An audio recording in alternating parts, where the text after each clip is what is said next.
ক্লাসের দরজা দিয়ে ওই ক্লাসের ঢোকা লাগে। কথা বলেন ঠিক কি না? দুনিয়ার ময়দানে আপনি যে যে ধরনের অপরাধ করবেন, আপনি কাল কঠিন কিয়ামতের ময়দানে ওই দরজা দিয়ে আপনাকে জাহান্নামে যাওয়া লাগবে। আমি ব্যাখ্যা দিচ্ছি না, শুধু পয়েন্টগুলো আমি বলবো। 1 নাম্বার জাহান্নামের স্তর হচ্ছে সাইর। নাম কি? সাইর। সাইর দ্বারা প্রচণ্ড আকারের অগ্নিশিখা, যা আগুনের উত্তাপকে বোঝানো হয়েছে। এমনভাবে মানুষদেরকে আগুনের উত্তাপ দিবে, তাপ দিবে। এ তাপের কারণে মানুষের গোস্তগুলো যেন খসে খসে পড়ে যাবে, বলে নাউজুবিল্লাহ। তাহলে 1 নাম্বার হচ্ছে সাইর।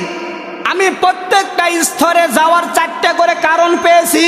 এ সাইর জাহান্নামে কেউ যদি যায়, 4টা কারণ যদি কারো মধ্যে পাওয়া যায়, ও যত নামাজি হোক, পরহেজগার হোক, দিনদার হোক, হাজি হোক, গাজী হোক, মাওলানা হোক, মুফতি হোক, যে হোক না কেন,